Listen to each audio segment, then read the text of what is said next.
Good morning, afternoon, evening. Looks like we got people joining from all over the globe, which is always great to see. If we haven't met, I'm Zach Kaufman. I'm the co-founder and CEO of Vera Solutions. I'm joined by Prateek Gupta, who's our senior product manager for AMP Impact. I'll hand over to Prateek in a few minutes to run a live demo of our latest and greatest on Kalausi.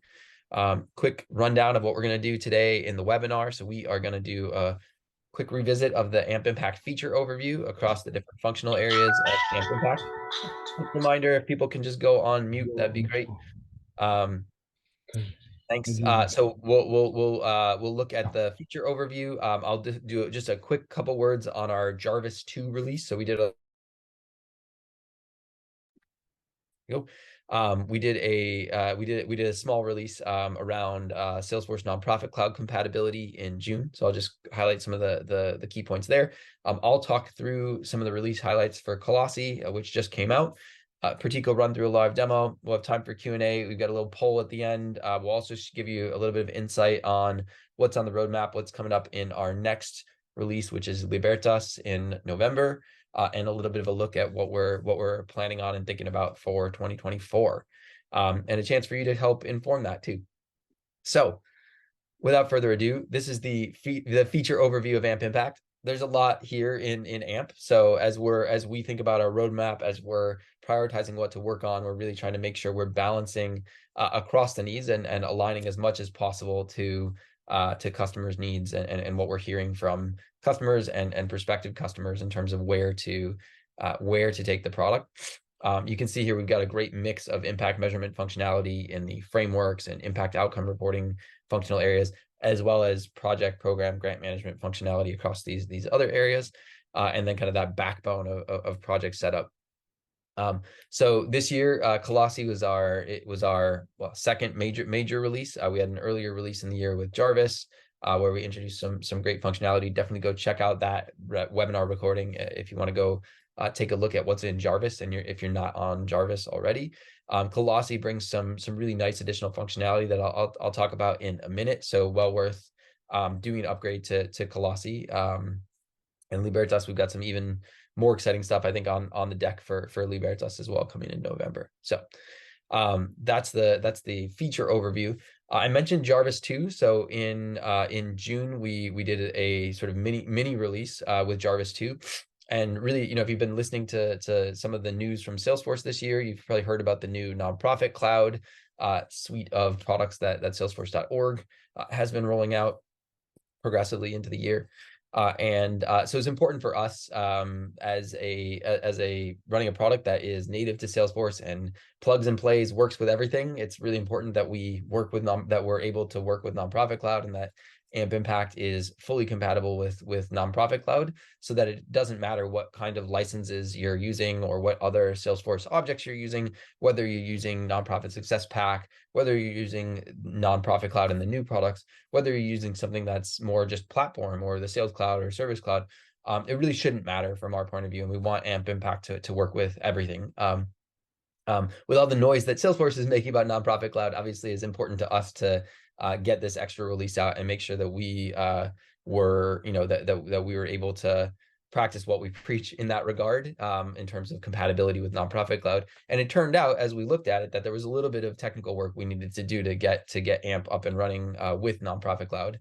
So mostly on the back end with respect to kind of API versions. It's not exciting stuff, so I won't bore you with it. But the output of it is that you can embed any AMP Impact Lightning Web components into any Nonprofit Cloud objects, NPC Nonprofit Cloud. So Nonprofit Cloud brings in some objects into core, whereas Nonprofit Success Pack is, like AMP Impact is run through managed packages.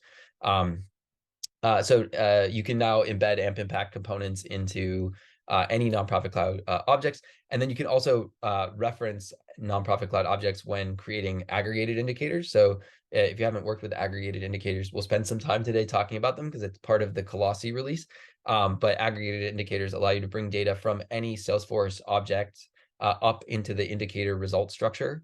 And so when Nonprofit Cloud was released, one of the things we noticed was, oh, weird, the Nonprofit Cloud objects weren't showing up. So so that's addressed in the Jarvis 2 release, and obviously going forward from that. So in Kalausi and going forward. And so that just means that you can aggregate data from nonprofit cloud objects. So for example, if you have nonprofit cloud for programs, which is really a service delivery and case management solution, you can aggregate data from those case management objects, from program engagements, service deliveries, or benefit distributions, and bring that data up into indicators where you might be setting targets on what you want to achieve in terms of outputs and outcomes, and then tracking the results for those in an automatically aggregated way with aggregated indicators. The other kind of minor thing here is you can also create submission templates that are connected to nonprofit cloud objects. So that's Jarvis 2. What did we work on in Kalausi? So Kalausi touched on these different components. So you can see we worked on the Excel target download upload for Kalausi. We'll take a look at that, the ability to download and upload using Excel for set targets. We already had provided that with results in the new Lightning Web component that came out recently. But one of the pieces that we needed to get to catch up in terms of bringing all the functionality into the new Lightning Web components was to provide that Excel download upload for the new targets Lightning Web component. So that's part of Kalausi. Aggregated indicators, moving on to the Manage Indicators Lightning Web component, and Calculated Indicators as well. So pretty excited about this. These are things that you used to only be able to do with the Visualforce page for Manage Indicators, which had some, if you had high data volumes, that posed some challenges. You could run into some platform limits with Salesforce. So we've addressed that, in addition to making these features like much friendlier. I was just playing around with them earlier today, and like it's just, I mean, it's got to be, Prateek, probably like 10 times faster than it used to be. And they're not super simple features, right? So there's a lot of complexity, not for the user, but on the back end, there's a fair amount of complexity in what's going on there. And so I'm really pleased that we've been able to bring that into the Lightning Web component, and in doing that, save time in setting up those aggregated indicators and those calculated indicators. And then the last bit is around implementation plans. So you now have a cool little right-click function with respect to work planning and the Gantt chart page, which Prateek will show, but you can add like a child activity or a child milestone under a parent much more easily than you could before. And that's a nice little time saver as well. And we addressed a little bit of technical debt that's pointed out here. So this is kind of just summarizing what I just said in bullet point fashion. But the technical debt on the last point is migrating from the old automation ways of working in Salesforce with Process Builder and bringing everything into Salesforce Flow for automation, which is more extendable, more flexible than Process Builder, and also really where Salesforce is taking all their automation capabilities going forward. So I think I've summarized all those key components to Kalausi. So on that note, I will kind of just show you a couple of screen animated GIFs of these features, and then I'll hand to Prateek to dig a little bit deeper into them. So here we're looking at aggregated indicators on the Managed Lightning Web component. So here you can see kind of the setup of an aggregated indicator where you're selecting the object, you're indicating how do you want to filter it, do you need to deduplicate it, and then you can kind of map, do you want how do we determine the reporting period for the data that we're aggregating, the geographic area for the data that we're aggregating. So this is an example where we're aggregating attendance and result data up to an indicator. Taking like the average score and just filtering to a set of records. So there's basically an infinite number of use cases for what you can do with aggregated indicators. And somewhat similarly with calculated indicators. So when you create an indicator that is calculated, you get this little wizard that lets you set up the calculation logic. So this is a simple kind of percent calculation, divide one indicator by another indicator to calculate a percent. So that's a decent example. You might be adding or compiling other indicators together. There's loads of different composites that you might use for these kinds of calculations. So this is how that calculation works. And as you can see, it's just much smoother and faster with the Lightning Web component now. Then the next bit is you can download your targets into Excel and work on them in Excel and then upload them from Excel. You could do that before with the old targets Visualforce page. We hadn't yet had that functionality available on the Lightning Web component. So with Kalausi, that's now available on the Lightning Web component.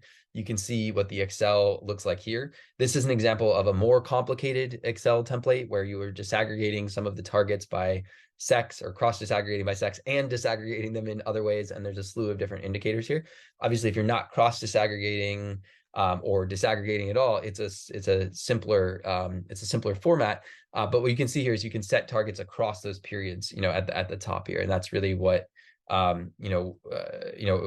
we think will save a lot of time. So you can kind of work on all of the targets for a grant or all of the targets for a project on Excel and bring it up from Excel, so that whether that's your applicants or your country teams or whomever it might be that's working on those targets, they can do that work in Excel, and then bring it up to Excel when they're ready.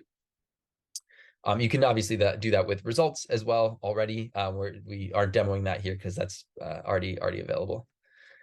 And that's, we'll show the other little bits as well, but I'll hand over to Prateek for a live demo, and do feel free to pop any questions, reactions, or comments in the chat as we go along, and we'll pause for Q&A a little bit later. So Prateek, over to you.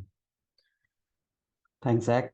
Hi all, I am Prateek, and I work with the product team on Impact, and I'm really excited to show you what we have built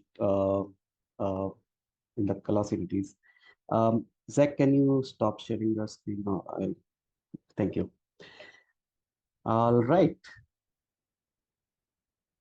I hope you all can see my screen now. Yep, we've got it. Cool.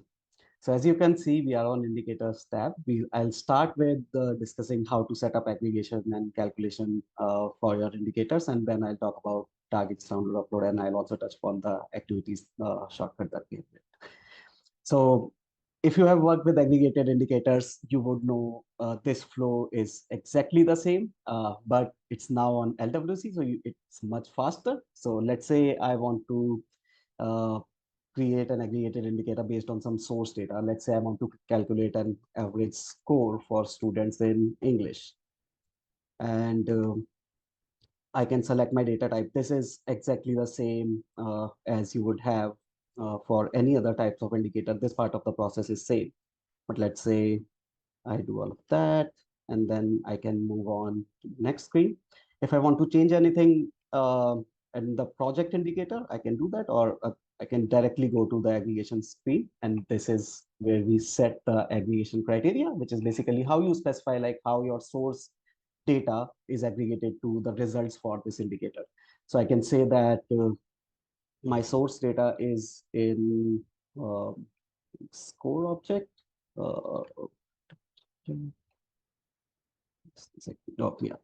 Attendance and results object, and then let's say I want to calculate average. If I wanted, I can do count, maximum, minimum, or sum as well.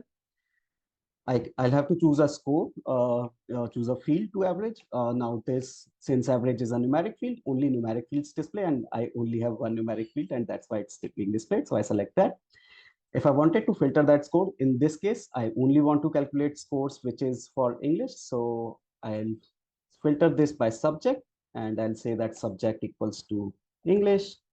If I wanted to deduplicate this data, and let's say I want to deduplicate it by contact name, or in this case, because I don't want one score to be, for one student, the score to be calculated more than once, I can do that.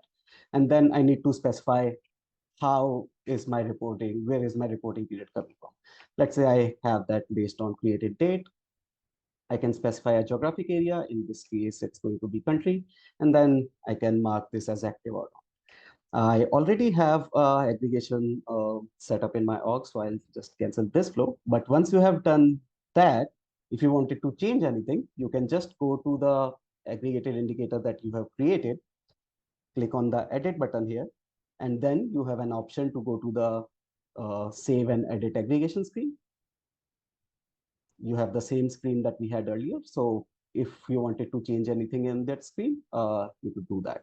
So if I wanted to change how to aggregate, like instead of average, if I wanted sum, I could do that. So you can make use of this screen for that.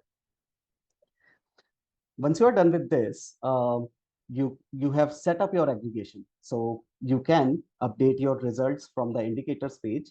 But now with this new update, we have two new options. You can update your results from the Add Results page itself. So basically streamlining that flow and getting all the updates for the results on the same page. You don't need to navigate to the indicators as on Visual Force features. And again, as Zach mentioned, and as you saw, since this is on LWC component, this is much faster and it can handle much more data than before. The flow for calculated indicators is same, and basically you create an indicator and then you go to the calculations screen. I'll directly show you how the calculations pop-up looks like, and the flow for editing a calculation formula is also the same. You click on the edit button, and then from the edit pop-up, you have an option to go to the calculations. Here you can specify your calculation criteria. I have already specified a criteria. I'm calculating the acceptance rate of students in a school, and which is number of students admitted by registered and multiplied by 100. And again, once I have set up my calculation, I have an option to update all the results. If I want to update all the results in my org, I can just update it from here. Or if I wanted to update an individual indicator, I can go to that indicator and then update that particular indicator. And as on the aggregated indicators, we have an option to update the results from the Add Results page itself. Now, one thing you would notice here is earlier, if you have used Visual Force page to aggregate and calculate, when you are updating the results, you have an option, you get an option to update aggregated indicators and update calculated indicators separately. And we have streamlined that flow. So you don't need to do that. You can just update all your aggregated indicators and calculated indicators at once. The system takes care of it this way that the indicators, aggregated indicators, the results for those are calculated, and then the calculated indicators are calculated. So if you have used any aggregated indicators as a source indicator in calculated ones, your results would be correct. So first you'd get the results for aggregated, and then the calculated ones will be displayed. So the example there would be like if you wanted to aggregate the number of students admitted and aggregate the number of applications received, and then calculate the acceptance rate from that, it would be able to run that appropriately. Yeah. Cool. Cool. What else you got? Let's go to the targets download and upload. So earlier in one of the previous releases, we introduced the targets functionality on LWC components, which means it's much faster than Visual Force, but also you can set targets across reporting periods, as you can see on the screen. Now we are bringing the same functionality to download and upload targets on the LWC component. So you can generate a template for you to set targets. You can download it to your system. And this is how the downloaded template looks like. As you can see, this is how it looks like on the screen as well. So that's what you see here. Actually, one thing you must have noticed that this particular reporting period 23-24 is submitted, hence it's locked. So once you download this template, this reporting period is still submitted, and if anyone is working on this template, they won't be able to make any changes here. As you can see, using this template, you can set targets across reporting periods, and we have a couple of enhancements here, which I think are really cool and add a lot of value. So in this particular template, if I wanted to change anything in the white cells, I can't do that. I get an error because I shouldn't be making those changes. So it basically lets the users know that you shouldn't be making those changes, and they won't have any expectations that I made these changes in the white cells and they'll be uploaded, because they won't be. So that's the first one. The second one that I'm really excited to show you is that if you have milestone indicators or pick list indicators, now you have a pick list for the options. So you don't really need to go to a reference tab and see that. You have all the options here. Basically, you can't select a wrong option and get an error later. So you only have those options that you can work with. Similarly, for your pick list indicators, so if you have set a pick list indicator and let's say the options are good, average, and bad, you can select one of them. You can also enter a comment if you want to, and you can set targets across reporting periods, as you can see. So once you have done that, and actually I wanted to show you one more thing. So when I have set these targets, you would notice that one of my target is 100, 150, and one target is none. This is a numeric indicator, so none should give me an error, and we'll see how that looks like once I upload this.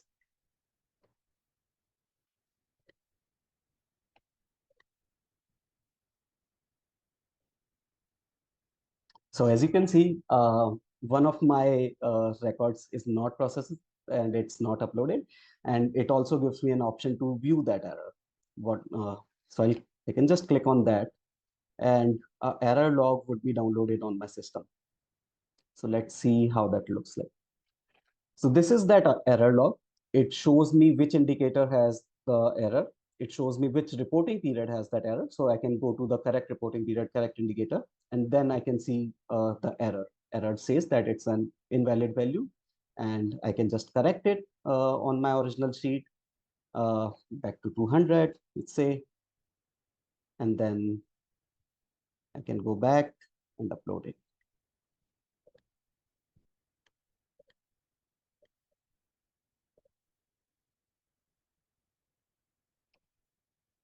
And as I upload it, the latest data reflects on my system.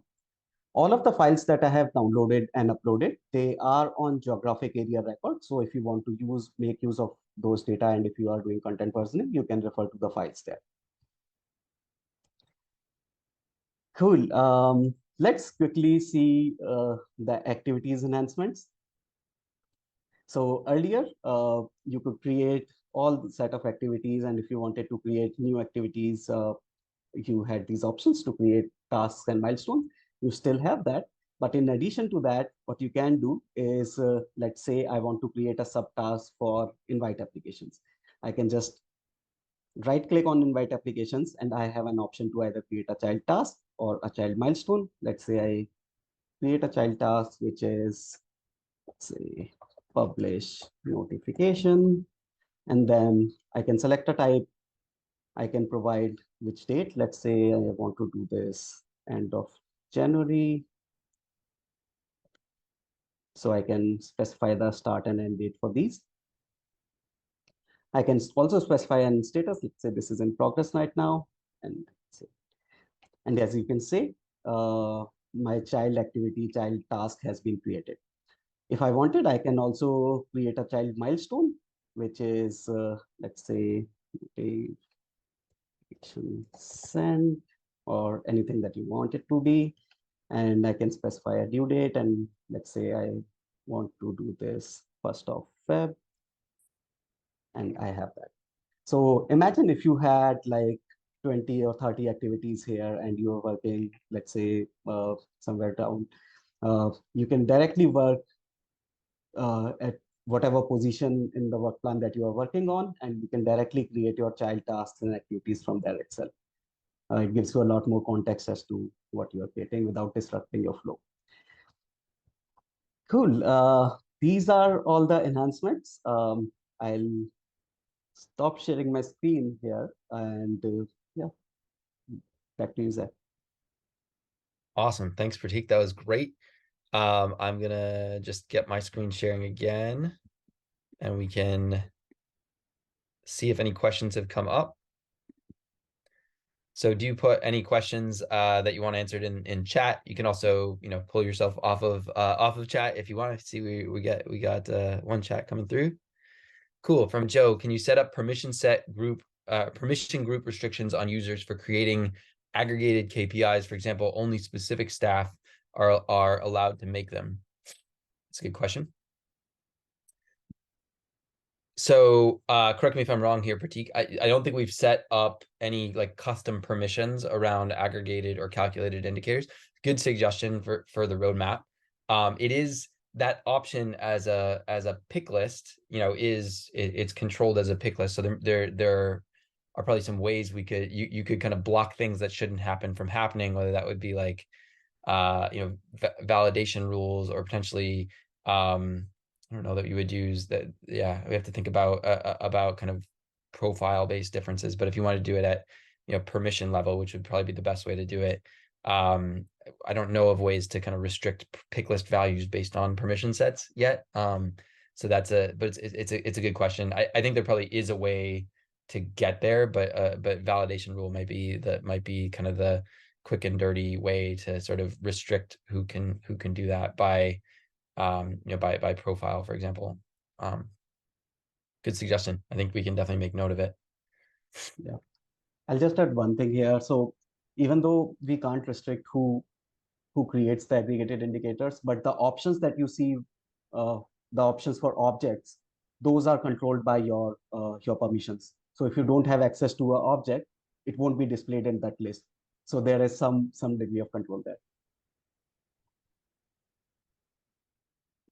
Yeah, you can also control which fields show up in the pop-ups there. So if you didn't, although that you can't necessarily control that by users, but you could do field level security. So you could default that if you only wanted your grantees and applicants, for example, to do input indicators, not to create aggregated or calculated indicators, you could, for example, we could default that pick list to input and then take it out of the field set, so they don't have a way to sort of see that option, if that makes sense. Or keep it in the field set, but use field level security to kind of keep them from modifying it. Anyway, solutioning on the fly here. Cool. Are the child tasks and milestones related to objectives on project, or they inherit the relations from the parent? Yeah, great question. So they are AMP activity records that are underneath another AMP activity. So there's a self lookup on the AMP activity object where you can have a parent activity for any activity. If you have an activity connected to a framework objective, then you would be able to, from a reporting point of view, or if you wanted to, from like a formula, kind of bring down that objective to the child, you could. But I don't believe, correct me if I'm wrong again, Prateek, that we are sort of bringing down the framework objective via impact imposed automation to that child activity. You could kind of infer what the framework objective is in a report or in a formula, or you could build your own automation to bring that down if you wanted to bring it down. Is that right, Prateek? Yeah, that's correct. Cool. These are like heavy hitting questions here. Technically speaking, anyway, it's fun. Keep them coming. Thanks, Oliver. We'll move on to the next topic as questions keep coming up, just so we don't bore people who don't have questions, but do keep the questions coming in the chat here. And let's talk a little bit about the roadmap before we open up a poll and get your thoughts on the roadmap. So here's what's coming in Libertas. There's a lot to take in on this slide. I promise the slide's not going away anytime, but the asterisk should have a little statement underneath it that says this is subject to change. It's a roadmap. Roadmaps are always subject to change. Libertas is scheduled for November. This is what's coming on the left side here in Libertas. We are bringing in configurable comments on the set targets and add results Lightning Web components. So where you can capture a comment for a result, that's probably the most common use case, or a comment for a target.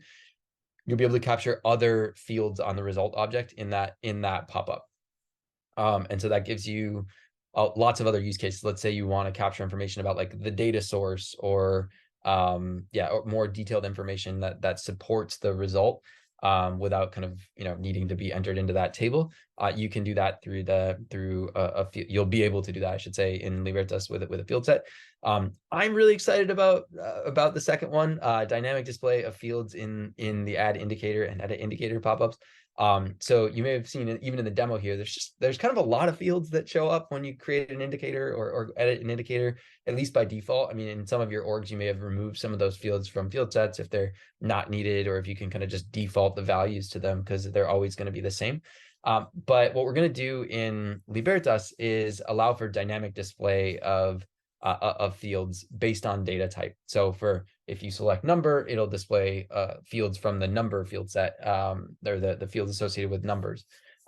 If you select percent, it might be a different set of fields depending on what's needed. Obviously, if you select pick list, you need to fill in the information about pick list values. If you don't select pick list, you don't need to fill that in. Or currency, what's the reporting currency? So there's a bunch of good examples there, and I think that'll streamline the user experience in those two pop-ups. We are also working to provide weekly subcolumns on the activities Gantt chart. So Prateek was demoing the Gantt chart there. You saw the subcolumns in the example he was using were months. So from Libertas, we'll be adding in a weekly or a view where weeks are the subcolumns. Right now, you have options where you can basically have months or you can have days as the subcolumns. But often we're hearing, it can be valuable to have weeks as those subcolumns if you're running, work plans that are like a year long or maybe like 6 months long. So that should be a nice one. Filtering the options in a related submission dropdown. So this is a little complicated. It's connected to something we released in Jarvis. So from Jarvis, you can embed. So you could already embed the submission response form. So that's like if there are any grant makers in the room, how you embed an application or an application review template as a form into a record page where it gets filled out. So with Jarvis forward, you can toggle through multiple submissions on the same record page, which is cool. What this will allow you to do is to filter which submissions show up in that list. And so this will be important. The use case we have in mind in solving for this, though I think there are other use cases, I want to see a review template on the right side, and I want to see the application template on the other side, or I want to see a submitted application on the left side and an input review that I'm responding to on the right side for a reviewer, for example. But there are other use cases where this can be helpful in terms of filtering, which submissions are available there. And then a few less snazzy things just in terms of improving the data load capacity on set targets LWC. I know we have a couple of customers that have asked for that. And then filtering the reporting period columns on the set targets LWC in case you have like lots of reporting periods that you're setting targets across. So that's what's coming in Libertas that we're working on now. What's on tap for 2024? So we are working on and eager to hear inputs on designing an option for numerator denominator indicators. This is something that we've been thinking about for a little while and debated with different approaches to it. Know that it's very important to some organizations, less so to others. But eager to kind of hear your guys' input. We'll launch a poll in a second, or you can tell us what's most important out of these options to you. We're also planning to build in functionality to copy the calculation and aggregation logic up to a catalog indicator. So right now it's a little bit clunky to do that, and the ability to bring down, for example, calculation logic is not seamless, and we want to make that easier for you all in terms of managing a calculated indicator at the catalog level, not just for this particular project or grant. We are planning to release a financials data entry UI. So for instance, like an online page for budgeting, which will be an LWC. As with everything in Amp Impact, we'll work to make sure that that's as configurable as possible. I think we'll be really keen to convene some customer voices and helping to shape what gets into that and what are the kind of key parameters of flexibility that we need to provide in that UI. And then we're looking at setting targets within a framework objective record page. So this is something that's come up from a couple customers where you really want to set your framework and then drill into an outcome and set targets just for the indicators on that outcome or on that output. And that's an interesting use case we've seen within the UN, for example, quite a bit. And so that's something we're working to. It'll be the same kind of experience and interface, but just filtered to one objective at a time. And then big ticket item on the roadmap that we've been debating for a while and have heard a lot of input on over the long time that it's been kind of on the long-term roadmap is around multiple custom disaggregations.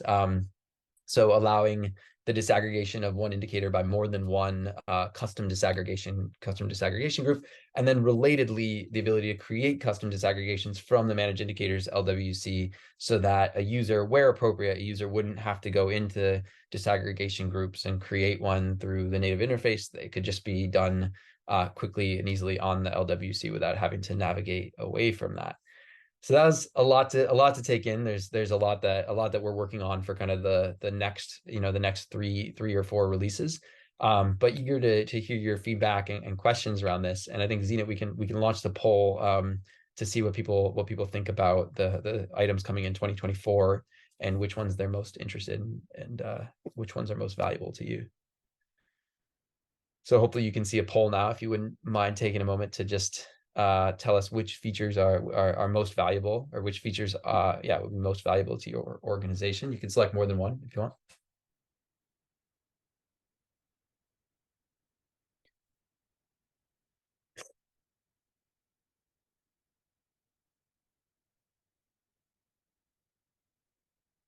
We'll give you another 10 seconds.